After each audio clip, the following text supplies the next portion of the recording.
ეკონომიკის ministris მოადგილემ ბიზნესმენებთან, ექსპერტებთან და არასამთავრობო სექტორის წარმომადგენლებთან შეხვედრა გამართა მიხეილ ჯანელიძემ ბიზნეს ასოციაციებს ევროკავშირთან ღრმა და ყოვლისმომცველი თავისუფალი ვაჭრობის შეთანხმების შესახებ მიაწოდა ინფორმაცია. შეხვედრის მთავარი თემა საქონლით ვაჭრობა და საბაჟო საკითხებში ურთიერთთანამშრომლობის საკითხები იყო. ევროკავშირთან თავისუფალი ვაჭრობის საკითხებთან დაკავშირებით დაგეგმილია სხვა თემატური შეხვედრები თბილისსა და რეგიონებში. მოსამზადებელი პერიოდი მოხდება.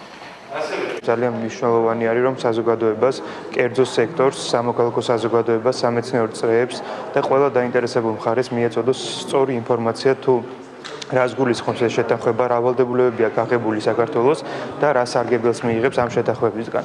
ამის მიზნით ეკონომიკისა და მდგრადი განვითარების სამინისტრომ, როგორც მოგეხსენებათ, აამოქმედა სპეციალური ვებ პორტალი, საინფორმაციო პორტალი, სადაც ყველა დაინტერესებულ პირს შეუძლია მიიღოს ინფორმაცია. მოხარული ვარ, რომ ჩვენმა მთავრობამ დაიწყო აქტიური ქმედება, რათა გააცნობიეროს ჩვენი მოსახლეობის დიდი ნაწილი იმ სიკეთეში, რასაც წარმოადგენს ასოცირება ევროკავშირთან.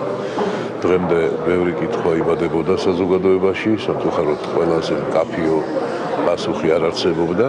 მიზეზი რის გამოც ჩვენ ევროპის ბაზარზე ვერ გავიტანით ვერც ცოცხალს და ვერც ხორცს, ეს არის ვეტერინარული მდგომარეობა საქართველოში და ვეტერინარული კონტროლის მექანიზმები. უпроსტად აქ უფრო ვეტერინარული კონტროლის მექანიზმებია გადამწყვეტი, იმიტომ რომ მოგეხსენებათ ევროპა მოითხოვს თითოეულ საქონელს თავის კონდეს მიკვლევადობა.